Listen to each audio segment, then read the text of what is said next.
Estudando o livro A Luz do Caminho, Amália Domingos Soler, média espanhola.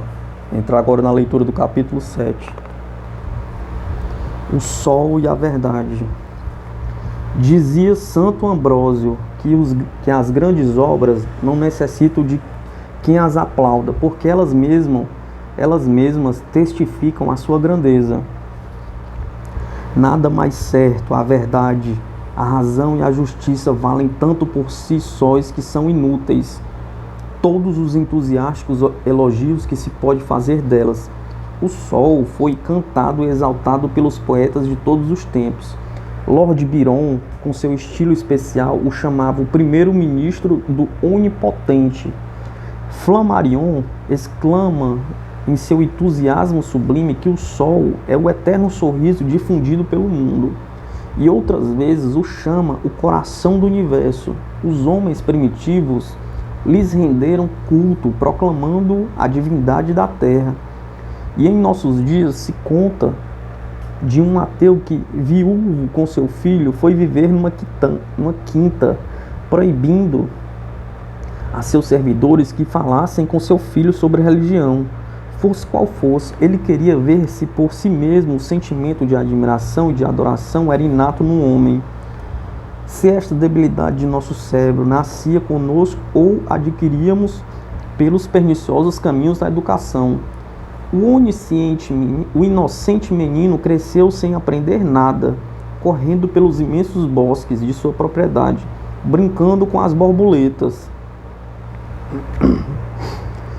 e cultivando muitas flores, pelas quais tinha o menino especial predileção. Seu pai seguia cuidadosamente todos os seus passos e notou que seu filho, que tinha 10 anos, começava a demonstrar uma decidida afeição à solidão. Era o primeiro que se lançava em casa e saía para o campo. Era o primeiro que se levantava em casa e saía para o campo. Numa manhã, seu pai o seguiu e viu que o menino subiu a uma montanha. Densas nuvens encobriam o céu. E o terno adolescente exclamava com um tom suplicante: ó nuvens, deixem que saia meu pai, o sol. Quando não o vejo, estou doente. Sol formoso, venha me ver, que eu te amo sobre todas as coisas da terra. As nuvens, como se escutassem um rogo do menino, verificaram o que em fáceis versos descreve um poeta num canto ao sol, dizendo: a mais bela paisagem que apresenta a grande natureza é quando na manhã se cobre o horizonte com nuvens de safira, opala e escarlate.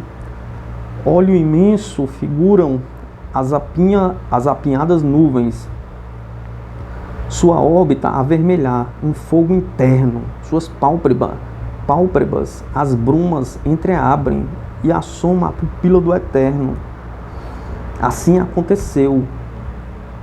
A rogativa do menino foi ouvida e o princípio de nossa vida apareceu majestoso, ante o qual o filho do ateu cruzou as mãos exclamando com íntima efusão: quanto te amo, meu pai. E a mim não me amas mais? Murmurou seu pai comovido. O menino voltou-se e se arrojou em seus braços, encheu de carícias, dizendo: não tenhas ciúmes, eu também te amo muito, mas deixa-me amar o sol, como tudo o ama na natureza. Por que não o amas e o chama como eu? A partir de amanhã o chamaremos os dois juntos, e assim talvez ele venha mais cedo. A partir desse dia, o pequeno adorador do sol teve em seu pai um bom mestre, porque aquele era um homem muito instruído, e algum tempo depois o ateu tomou parte da igreja reformista. A seu filho deve ver a luz, convencendo-se, por fim, de que Domingo Malpizza estava certo ao dizer que em todo coração há uma fibra e uma esperança, em toda mente um além infinito e desconhecido, sobre a mente e o coração uma luz de suprema beleza, que é o ideal aonde vai parar a fé, a esperança e este sentimento do bem que é o anelo de toda a vida. Ninguém havia revelado ao menino a criação, mas ele se sentiu subjugado por sua magnética beleza. e amava o sol porque via nele o mais formoso que a sua luz. Do mesmo modo, a verdade se recomenda por si mesma, não necessita que a exaltem.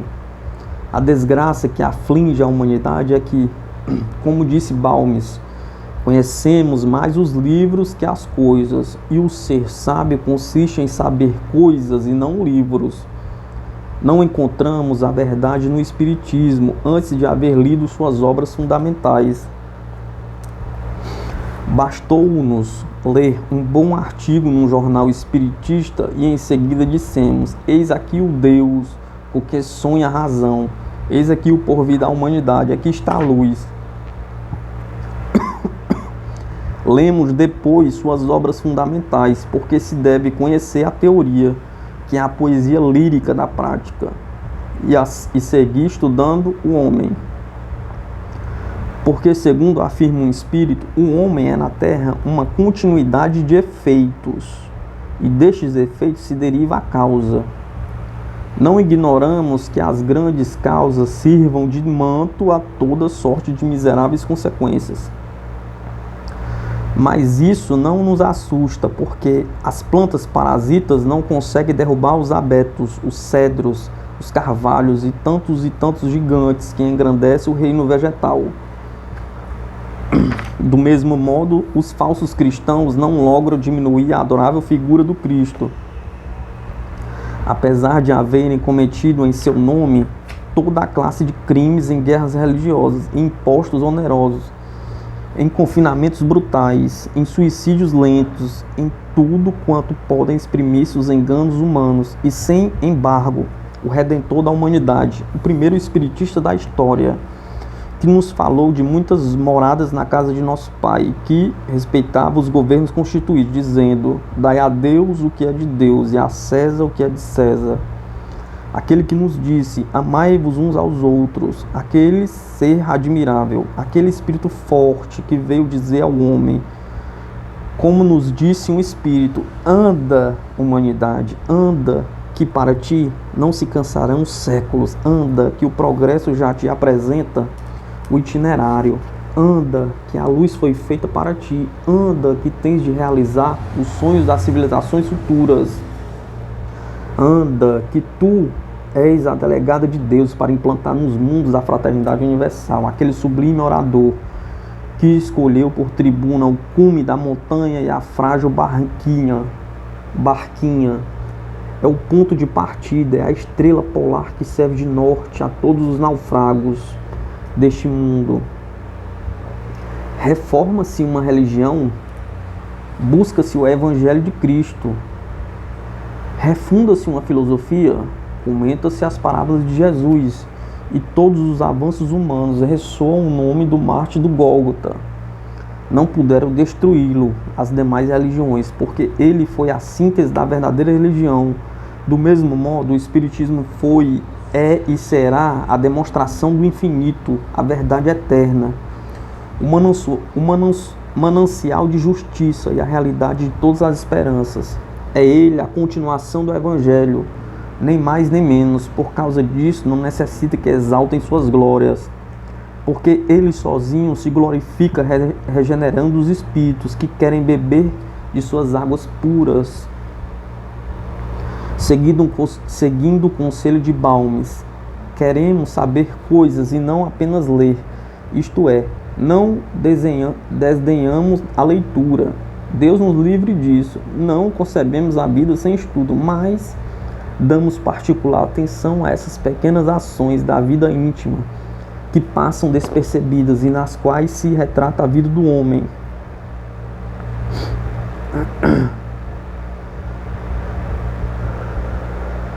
Um feito heróico às vezes é necessário devido às circunstâncias, mas a simples manifestação do sentimento basta para pôr em relevo o mérito da alma. A aspiração principal do Espiritismo é que se pratique o bem pelo próprio bem, o que o homem ame a tudo da criação e forme da humanidade uma só família.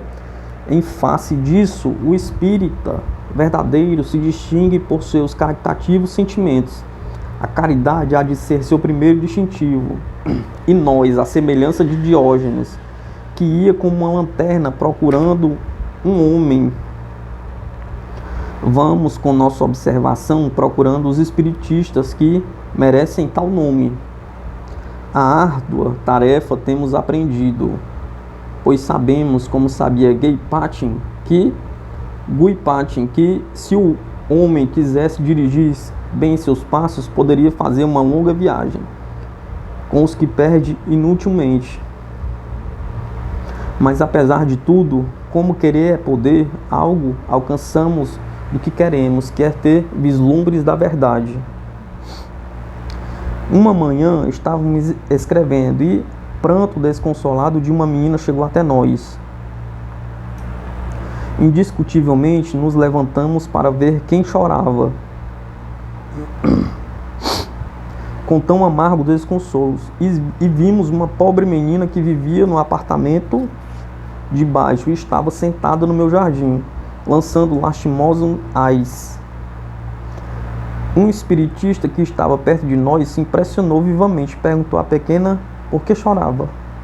Ai, respondeu a menina com amargo tom, choro porque o gato comeu todo o peixe que eu trouxe esta manhã e minha mãe disse que vai me matar. E quanto valia o pescado? 18 quartos. O espiritista envolveu algumas moedas no papel e o atirou à menina, dizendo: diz à tua mãe que não te mate, que já tens muito quartos para comprar tudo que o gato comeu. E voltando-se para nós, observou simplesmente: sublevo-me quando vejo que martirizam os pequeninos. Eu não posso ver chorar as crianças. Mas o miramos fixamente e pensamos, um pouco envergonhado: este espiritista nos ganha em bons sentimentos, porque escutávamos os gemidos da menina, sem nos ocorrer inquirir a causa. Bom é que haja estes exemplos, para que aprendamos os demais. Aquele homem se chama espiritista, e o é em realidade. Em seguindo nossa tarefa de procurar raios de luz, terminaremos estas linhas recordando o diálogo que tivemos com um irmão nosso acerca da missão dos pais de família. Eu, dizia nosso amigo, procuro tornar meus filhos simples e compassivos.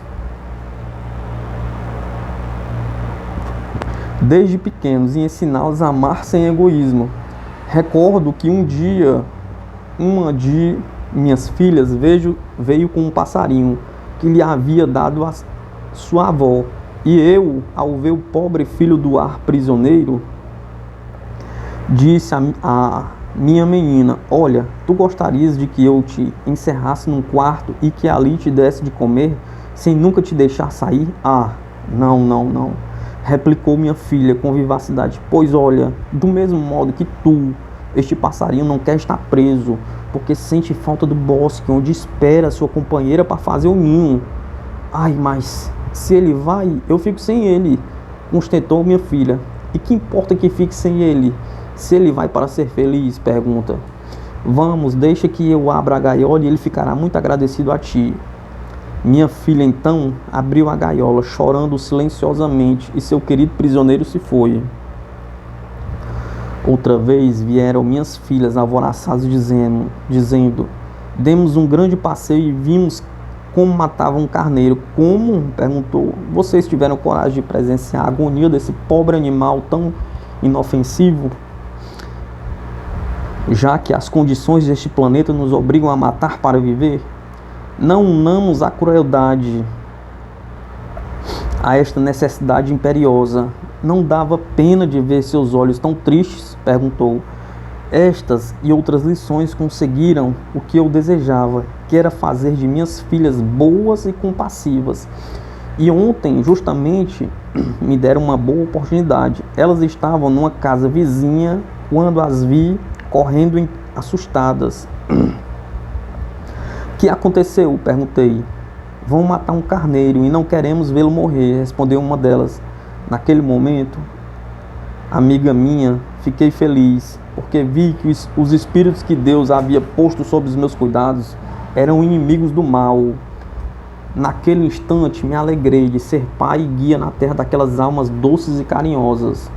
Ao terminar seu simples e ingênuo relato, nós o contemplamos com esse prazer, com que olhamos o belo e o grande e recordamos outro espiritista que não pôde ouvir chorar um menino, e dissemos com profunda convicção: se da árvore do espiritismo se recolhem tão sazonados frutos, bem disse Santo Ambrósio,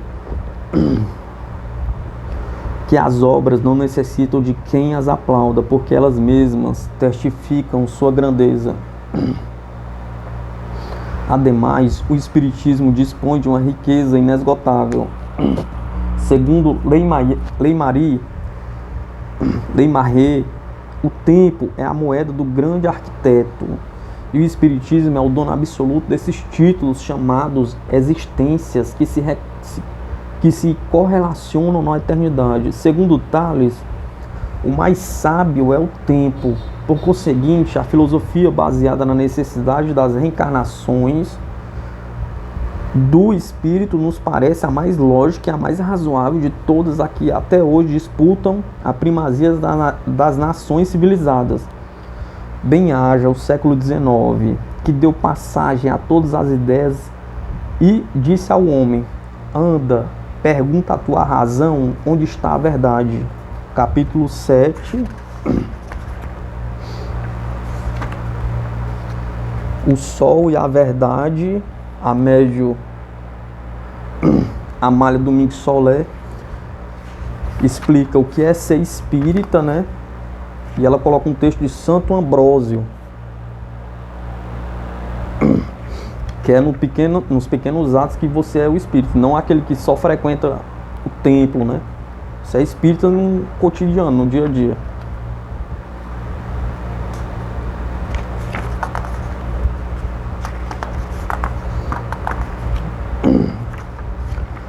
Capítulo 8.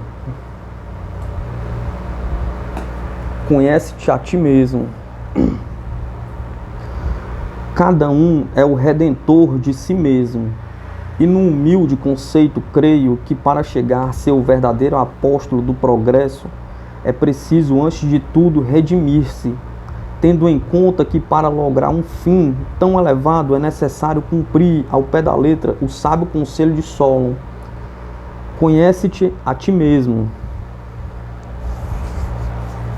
Conhecer-se a si mesmo, eis aqui o ponto fundamental da questão.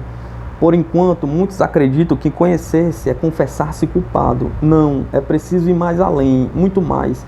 Conhecer-se a si mesmo, segundo minha opinião, deve ser, depois de prévio e consciente exame de todos os atos bons e maus, procurar melhorar seus costumes, introduzindo na sociedade uma reforma completa, de ordem física, moral e intelectual, estabelecer um regime progressivo em harmonia com as aspirações do espírito humano, opondo-se à propagação do mal e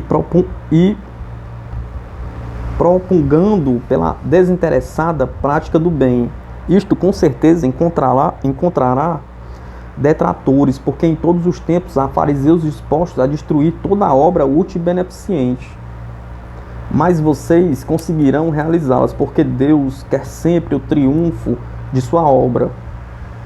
E não é possível que a vontade suprema, cujo poder é infinito, fique eclipsada pela vontade finita do mísero verme da terra, o homem.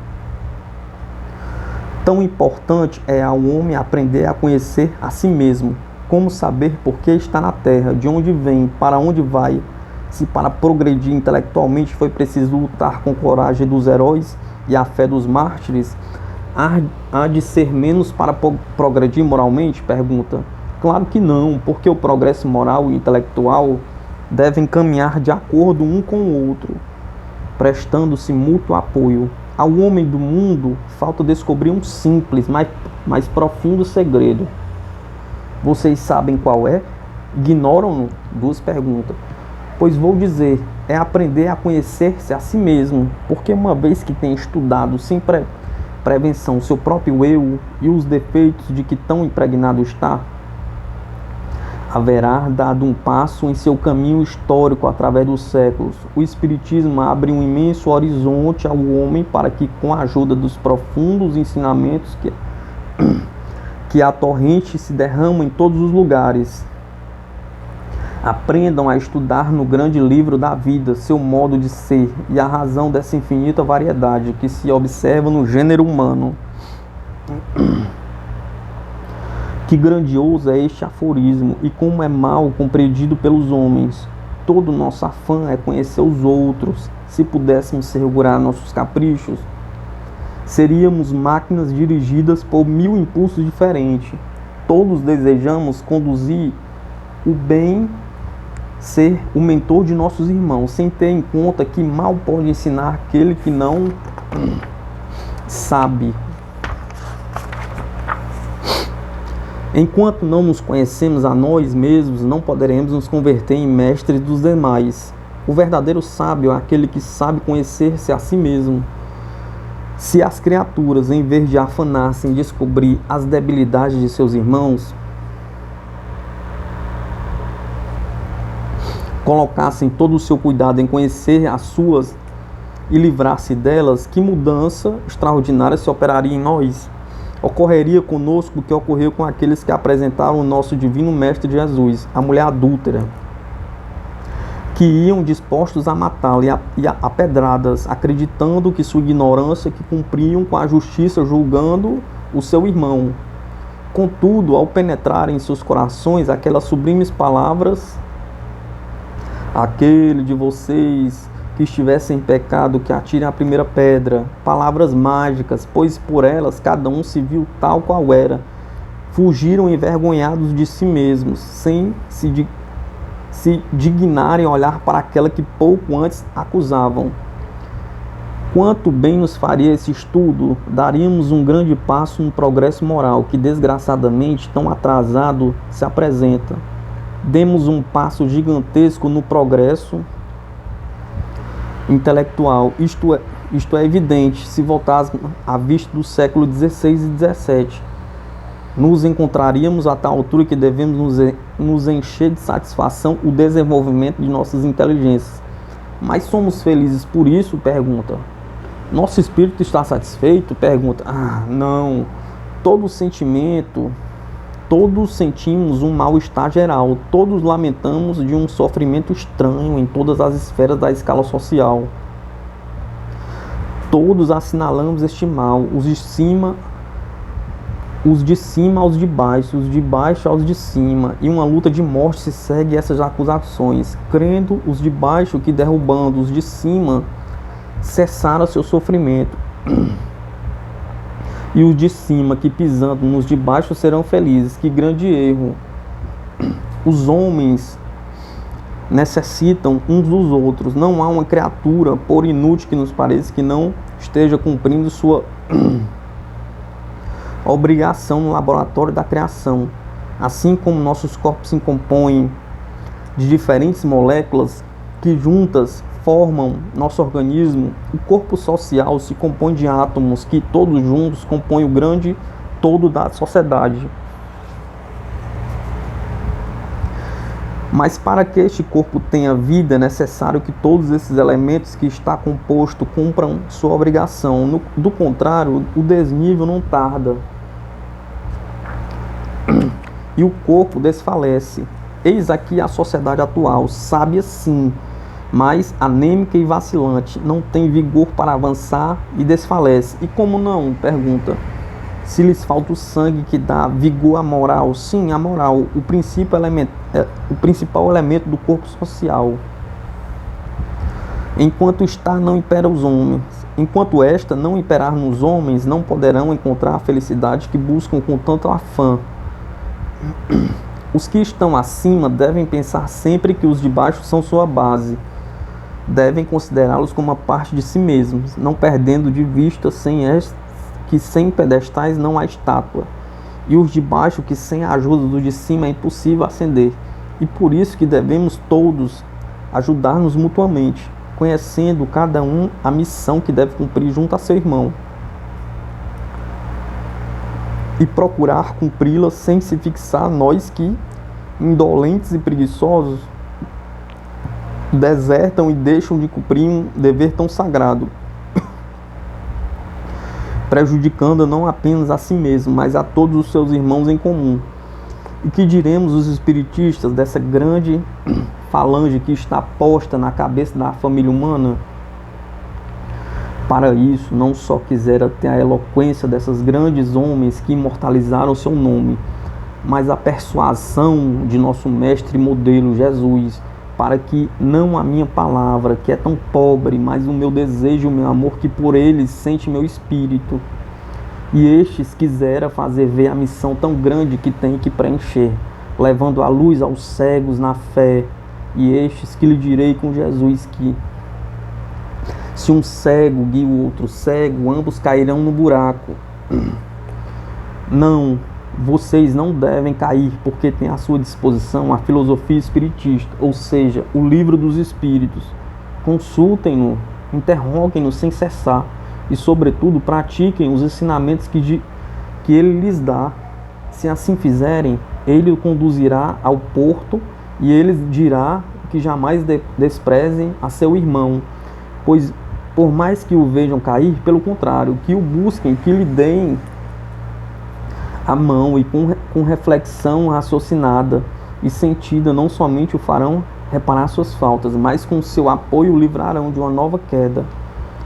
Considerando que vocês, em seu lugar, desejaria que fizesse o mesmo e tendo presente que com a vara com que medirmos os outros, nós seremos igualmente medidos. Entre vocês deve desaparecer esses melindres que são a maior dos inimigos, pois nada mais são o orgulho disfarçado. Seus centros devem ser um lugar de depuração de seus espíritos, onde todos buscam adiantamento moral, confessando seus defeitos e assinalando uns aos outros, não desejando em cada sessão senão ser melhores que na anterior. Quando vocês tratam os defeitos de seus irmãos, que não seja sua intenção censurar suas debilidades, mas conspirar contra elas e buscar o melhor meio de os deixar livres naquele inimigo, precavendo-se para não deixá-los entrar em sua morada. Os espiritistas formam uma família mais íntima que as demais escolas e por isso deve considerar-se parte integrante de um grupo maior, que quando caminhar extraviado não deve ser abandonado, mas receber todo o cuidado para voltar ao redil. Como um bom pastor vela por suas ovelhas, temos a obrigação de velar por nossos irmãos. Assim como prestamos ajuda para tratar as enfermidades do corpo, devemos prestá-las para tratar as do nosso espírito. Todos nós, sem exceção, estamos doentes do espírito, mas nossa doença é semelhante à tuberculose, cuja gravidade, quanto mais avança, menos o doente percebe sua gravidade. Pergunte-se a si mesmo: que falta cometemos hoje? E com caridade e humildade, procurem cada dia afastar as pedras do caminho. Se assim fizerem, descerão aos seus centros espíritos de luz, verdadeiros mestres que os conduzirão a Deus. Vocês começarão então a ser felizes porque cumpriram com o seu dever. Mas se, pelo contrário, vocês dirigirem a seus centros seus de orgulho, acreditando ser superiores a seus irmãos, dispostos a atirar a primeira pedra, não em sua presença, mas qual Judas vendendo seu mestre com um ósculo da paz, que lhe acontecerá? Pergunta. Que ascendente moral poderão apresentar para os espíritos do Senhor venham até vocês? Nenhum. Eis aí o motivo do estacionamento do movimento espiritista, porque são muitos os chamados, mas poucos os escolhidos. Não me cansarei de repetir. A causa de todo o nosso mal está em nós. Procuremos conhecer-nos e seremos felizes. Terminado o capítulo 8 do livro A Luz do Caminho, da médium espanhola Amália Domingos Soler. Depois a gente passa para o capítulo 9.